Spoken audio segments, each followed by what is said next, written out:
નમસ્કાર મિત્રો, Niva medical YouTube ચેનલમાં આપ સૌનું સ્વાગત છે। દર વખતેની જેમ આ વખતે પણ સુપર મોસ્ટ આઈએમપી ટોપિક સાથે આપણી ફરી મુલાકાત થઈ છે। તો આ વખતે આપણે ટોપિક છે પેરેન્ટલ ન્યુટ્રિશન, એટલે કે જે આપણે પેરેન્ટલ પોષણ કહી શકીએ, બરાબર। એટલે કે હવે તે ટોપિક તરફ આપણે ઝડપથી આગળ વધીએ વધારે સમય ન લેતા। તો પેરેન્ટલ ન્યુટ્રિશન એટલે કે ન્યુટ્રિશન વાયા વેન, એટલે કે જે નર્સ દ્વારા બરાબર જે પોષણ આપવામાં આવે છે, વેન દ્વારા જે પોષક તત્વો અથવા તો પોષણ જે પૂરું પાડવામાં આવે છે તેને પેરેન્ટલ ન્યુટ્રિશન છે તે કહેવામાં આવે છે। હવે આપણે સૌથી પહેલા તો તેનું ઇન્ટ્રોડક્શન જોશું, ત્યાર પછી ઇન્ડિકેશન જોશું અને કોમ્પ્લિકેશન જોશું, એટલે કે જે બેઝિક માહિતી છે તે મેળવવાના છીએ અને ત્યાર પછી આપણે તેના સંકેતો, સૂચનો અને કંઈ પણ ગૂંચવણો છે તેની આપણે માહિતી છે તે મેળવવાના છીએ। તો હવે પેરેન્ટલ ન્યુટ્રિશન એટલે કે ન્યુટ્રિશન વાયા વેન, એટલે કે જે પેરેન્ટલ પોષણ છે તે જે વેન દ્વારા છે તે પોષણ આપવામાં આવતું હોય છે। તે જે મહત્વના જે બાબતો છે તેના વિશેની આપણે માહિતી મેળવી લઈએ, જે સરળ ગુજરાતી અને અંગ્રેજી બંને ભાષાઓમાં આપણે જોવાના છીએ। Intravenous provision of total nutrition to patient who are unable to assimilate adequate nutrition by mouth called parenteral nutrition, જેને શોર્ટમાં પીએન લાઇક, એટલે કે જે પસંદ આપણે કહી શકીએ, એટલે કે જે દર્દીઓ મોં દ્વારા પૂરતું પોષણ પ્રાપ્ત કરવા માટે અસમર્થ જો હોય તેવાને બધાને જે સંપૂર્ણ પોષણ છે તે વેન મારફતે જે આપવામાં આવતું હોય અથવા તો જે જોગવાઈ છે તેને પેરેન્ટલ પોષણ અથવા તો પેરેન્ટલ ન્યુટ્રિશન છે તે કહેવામાં આવે છે। તો તેમાં આપણે નીચેની બાબતો છે તે બધી જોઈએ। Carbohydrate in the forms of dextrose, એટલે કે જે ડેક્સ્ટ્રોઝના સ્વરૂપમાં જોવા મળે છે કાર્બોહાઈડ્રેટ છે તે। પછી protein in the forms of amino acid, એટલે કે જે પ્રોટીન આપણે કહીએ છીએ તે એમિનો એસિડના સ્વરૂપમાં છે તે આપવામાં આવતું હોય છે। ત્યાર પછી lipids in emulsified forms prepared by soybean sunflower oil,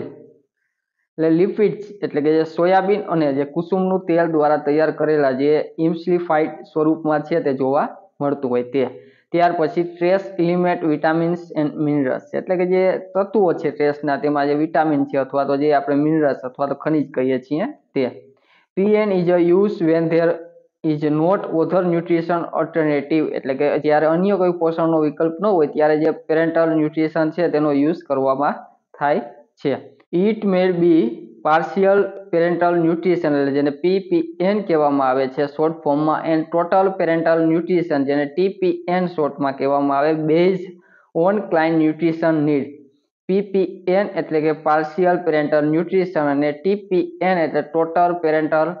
nutrition, જ્યારે જે ક્લાયન્ટને પોષણની જરૂરિયાતને આધારે, બરાબર, જેવી ક્લાયન્ટને પોષણની જરૂરિયાત હોય તેવા આધારે તેને આંશિક પેરેન્ટલ પોષણ, એટલે કે જે આપણે થોડું અથવા તો જે જરૂરિયાત પ્રમાણે પોષણ અપાતું હોય તે, અથવા તો જે કુલ પેરેન્ટલ પોષણ એટલે ટીપીએન છે તે હોઈ શકે છે, તે આપણે જરૂરિયાત પ્રમાણે છે તે આપવાનું થતું હોય છે। હવે ત્યાર પછી ઇન્ડિકેશન જોઈએ। ઇન્ડિકેશન એટલે સંકેતો અથવા તો જે સૂચનો કહીએ છીએ તે। Severe malnourished person if they are unable to eat a balanced diet for more than a few week, એટલે કે જો તેમાં થોડા અઠવાડિયા સુધી અથવા સમય માટે સંતુલન આહાર ન ખાઈ શકે તો ગંભીર કુપોષિત વ્યક્તિઓ છે તેના માટે છે તે આપણે સૂચન કરી શકીએ, એટલે કે જે બધા ગંભીર જેના પાસે કુપોષિત હોય છે, એટલે ન્યુટ્રિશન છે તે પ્રમાણ જે યોગ્ય નથી હોતું તેવા વ્યક્તિઓ છે તેના માટે આપણે સૂચન કરી શકીએ, એટલે કે જે વ્યક્તિઓ થોડા વીક સુધી છે સમયે સંતુલન આહાર ન ખાઈ શકતા હોય તેવા માટે। ત્યાર પછી patient with dysfunctional or disease GIT like intestine obstruction, inflammatory bowel disease, radiation enteritis, trauma and GI surgery, એટલે પેશન્ટ જે દર્દી છે, બરાબર, જેને આંતરડા છે તેનો અવરોધ હોય અથવા બળતરા થતી હોય, આંતરડાના રોગ હોય, રેડિયેશન એન્ટેરિટિસ જોવા મળતી હોય, આઘાત છે અથવા તો કંઈ પણ જીઆઈની સર્જરી જેવા નિષ્ક્રિય અથવા તો રોગગ્રસ્ત જીઆઈટી ધરાવતા દર્દીઓ છે જે ક્લાયન્ટ પેશન્ટ છે, બરાબર, તેના માટે। Patient required 7 to 10 days of nutrition support or who need PPN men get parental nutrition through a large distance vein in the arm via a peripheral venous catheter। 7 થી 10 દિવસના પોષણની સહાયની જરૂરિયાત હોય અથવા તો જેને પીપીએનની જરૂર હોય તેવા પેરિફેરલ વેનસ કેથેટર દ્વારા, બરાબર, જે વેઇન છે, બરાબર, તેના મારફતે જે પોષણ છે તે મેળવી શકે છે બરાબર એટલે પેરિફેરલ વેનસ કેથેટર મારફતે છે તે પોષણ મેળવી શકે છે જેને 7-10 દિવસની જે પોષણ છે અથવા ન્યુટ્રિશનની છે તે જરૂરિયાત ઊભી હોય તેને ત્યાર પછીનો પોઈન્ટ જોઈએ peripheral venous catheter limit the calorie intensity of TPN to about 2300 kcal/day about 900 mosm/kg because more concentration formula cause peripheral venous inflammation જેને ફ્લેબાઇટિસ તરીકે આપણે ઓળખીએ છીએ એટલે કે જે પેરિફેરલ વેનસ કેથેટર જે ટીપીએન ની કેલરી છે તેની તીવ્રતા લગભગ છે તે 2300 જેટલી કેસીએલ એટલે પર દિવસે એટલે લગભગ 900 મોસ પર કેજી આપણે એટલે કિલોગ્રામ સુધીની જે મર્યાદા છે તે કહી શકીએ તેના કારણે જે વધુ જે ફોર્મ્યુલા પેરિફેરલ વેનસ છે તેને વધારે પડતા ફોર્મ્યુલાને કારણે બરાબર જે ફ્લેબાઇટિસ છે તે થવાના ચાન્સ રહે છે MOSM જેને આપણે મિલી ઓસ્મોલ આપણે તરીકે છે તે માપનનો એકમ છે કેજી એટલે કિલોગ્રામ થાય અને ત્યાર પછી KCAL એટલે કે જેને કિલો કેલરી આપણે કહીએ છીએ બરાબર KCAL એટલે કિલો કેલરી 2300 જેટલી કિલો કેલરી પર દિવસની જરૂરિયાત રહેતી હોય છે અથવા તો તેટલું આપણે છે આપણે આપી શકીએ જે તીવ્રતા છે તે એને આસપાસ એટલે કે લગભગ છે તેને આડેગાળે આપી શકીએ અને આપણે મિલીઓમસ છે અથવા તો MOSM જે 900 જેટલું આપણે પર કેજી છે તે યુઝ થઈ શકે વધારે ને વધારે તેને આશરે એમ ત્યાર પછી સુપિરિયર વેના કેવા tolerate feeding of up to 90-100 MOSM/kg એટલે કિલોગ્રામ બરાબર જેને મિલી ઓસ્મોલ જે આપણે કહીએ છીએ એટલે કે જે સુપિરિયર વેના કેવા છે તેમાં 1900 જેટલું છે પર કેજી છે સુધીમાં ખોરાક અથવા તો જે ન્યુટ્રિશન છે તે સહન અથવા તો તેની કેપેસિટી અથવા તો તેટલું આપી શકાય ત્યાર પછી patient who need TPN for severe month should use central vein એટલે કે જે પેશન્ટ છે જે દર્દી છે તેને મહિના સુધી જો TPN ની જરૂરિયાત હોય તો તેને સેન્ટ્રલ વેન છે તેનો ઉપયોગ કરવો જોઈએ ત્યાર પછી administration of hypertonic solution EG એટલે કે એક્ઝામ્પલ પેરેન્ટલ ન્યુટ્રિશન જેને PN solution due to higher concentration of રેક્સોસ and additional of amino acid via peripheral vein may be cause necrosis phlebitis of inflammation એનો મિનિંગ કંઈક આ મુજબ થાય છે એટલે પેરિફેરલ વેન દ્વારા જે હાઇપરટોનિક આપણે સોલ્યુશન અથવા જે દ્રાવણ કહીએ છીએ જેમાં રેક્સોસ છે બરાબર તે વધુ સાંદ્રતા જેની હોય છે બરાબર કન્સન્ટ્રેશન વધારે હોય તેની સિવાય એમિનો એસિડ છે બરાબર તે ઉમેરાને કારણે જે પેરેન્ટલ ન્યુટ્રિશન છે બરાબર તે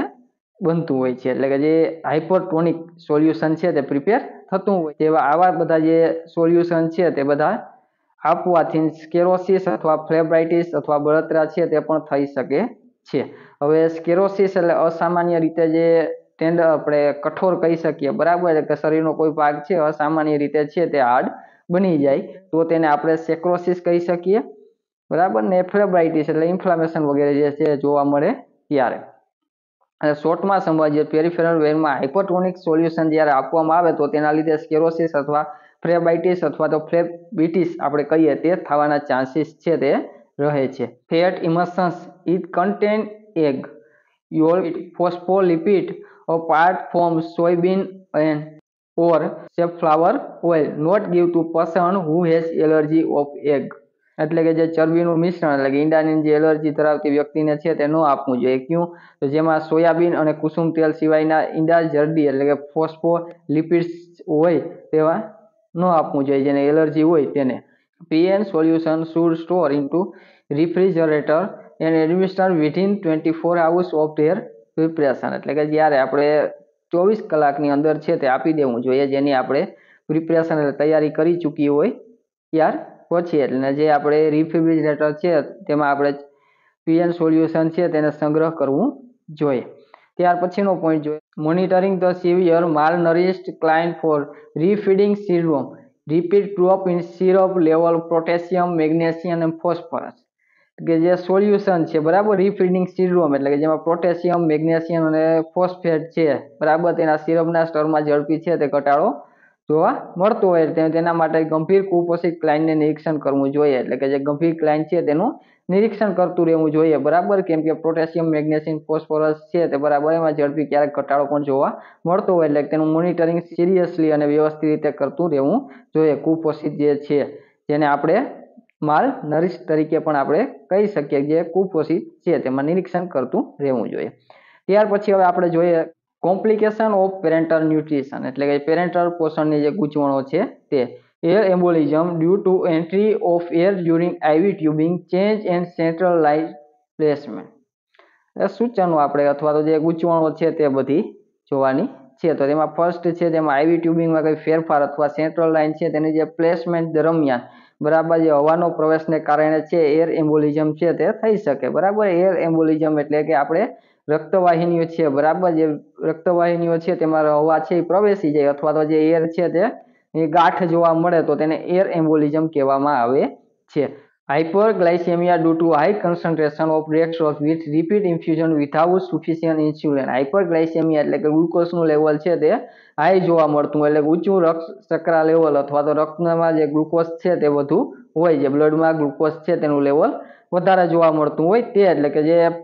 પૂરતા ઇન્સ્યુલિન વિના જે ઝડપી ઇન્સ્યુલિન સાથે ડેક્સ્ટ્રોઝની ઊંચી સાંદ્રતાને કારણે હાઇપરગ્લાઇસેમિયા છે તે થવાના ચાન્સ રહેતા હોય છે. Hypoglycaemia due to abrupt discontinue of PN solution and use of excess insulin. Hypoglycaemia છે તે એટલે કે ક્યારેક આપણે ડિસકન્ટિન્યુ એટલે કે બંધ કરી દેવામાં આવે, સ્ટોપ કરી દેવામાં આવે અથવા તો અચાનક બંધ થવાને લીધે બરાબર વધુ પડતા ઇન્સ્યુલિનનો ઉપયોગને કારણે હાઇપોગ્લાઇસેમિયા છે તે થઈ શકે એટલે તેના ચાન્સ જોવા મળે. Hypovolaemia due to excess and rapid infusion of solution. હવે હાઇપોવોલેમિયા એટલે કે શરીરમાં પ્રવાહી વધુ થવું એટલે કે શરીર છે તેમાં જે પ્રવાહી છે તેનો દર છે તે વધારે થઈ જાય તેને હાઇપરવોલેમિયા કહેવામાં આવે છે. એટલે કે જ્યારે પણ શરીર છે તેમાં જે દ્રાવણ છે વધુ પડતા ઝડપી ઇન્સ્યુલિનનો ઉપયોગને લીધે હાઇપરવોલેમિયા થઈ શકે એટલે કે વધુ પડતું જે ઝડપી એટલે ફાસ્ટ રિપીટ આપણે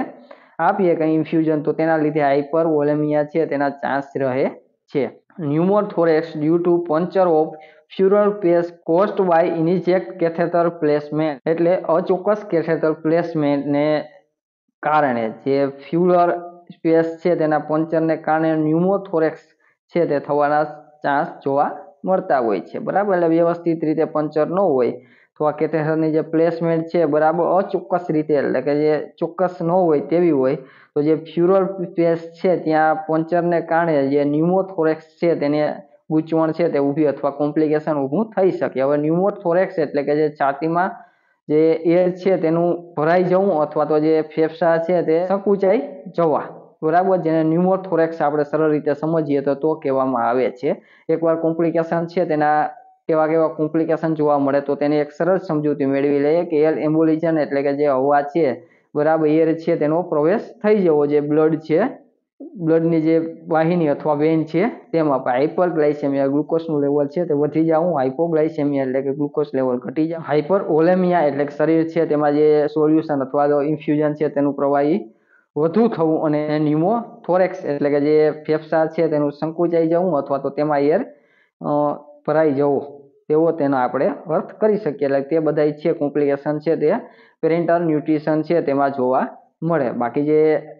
વ્યવસ્થિત રીતે સારી રીતે સરળ રીતે આપણે પેરેન્ટલ ન્યુટ્રિશન છે તેનો યુઝ કરી શકીએ. જે કુપોષિત હોય જેને પોષણની જરૂરિયાત રહેતી હોય છે બરાબર, વેન દ્વારા છે બધું પોષણ છે તે આપવામાં આવતું હોય છે. એટલે સરળ રીતે તો પેરેન્ટલ ન્યુટ્રિશન છે એટલે કે પેરેન્ટલ પોષણ બરાબર જે વેન દ્વારા છે પોષણ બધું આપવામાં આવતું હોય છે. એટલે તમામ પ્રકારનું પોષણ છે તે આપવામાં આવે છે. ક્યારે આપવામાં આવે છે? જે બધા પોષણ માટે જે અસમર્થ હોય બરાબર, જે પોષણ જાતે તેનાથી સંપૂર્ણ પોષણ છે તે લઈ શકતા ના હોય એટલે ત્યારે જે વેન મારફતે છે તે આપવામાં આવતા હોય તેને પેરેન્ટલ ન્યુટ્રિશન આપણે કહીએ છીએ. એટલે કે પેરેન્ટલ ન્યુટ્રિશન ટોપિક છે એ તમામ એક્ઝામો માટે સુપર મોસ્ટ આઈએમપી છે. પછી તે હાલ જે સ્ટડી કરતા હોય તે બધા સ્ટુડન્ટ છે તેના માટે અને જે સ્પર્ધાત્મક એક્ઝામ છે પરીક્ષાઓ છે તેની તૈયારી કરે છે તે તમામ માટે છે સુપર મોસ્ટ આઈએમપી છે. થિયરિકલ અને એમસીક્યુ બેઝમાં પણ આમાં ઘણા બધા આઈએમપી પોઈન્ટ છે તે પૂછી શકે છે. એટલે કોમ્પ્લિકેશન છે અને ઇન્ડિકેશન અને બે સરળ જે સમજૂતી મિનિંગ છે તે તમામ આપણે ખબર હોવી જોઈએ. તો મિત્રો આજે આપણે અહીં સુધી રાખશું. આના પછી ફરી મુલાકાત એક new topic super most IMP topic સાથે ફરી મુલાકાત થશે. આપ સૌનો ખૂબ ખૂબ આભાર. હજી સુધી જો નિવા મેડિકલ યુટ્યુબ ચેનલ છે ને લાઇક શેર અને સબસ્ક્રાઇબ ન કરી હોય તો જરૂર કરજો, જેથી તમારો સાથ અને સહયોગ છે તે નિવા મેડિકલ યુટ્યુબ ચેનલ છે તેને મળી રહે. જય જય ગરવી ગુજરાત.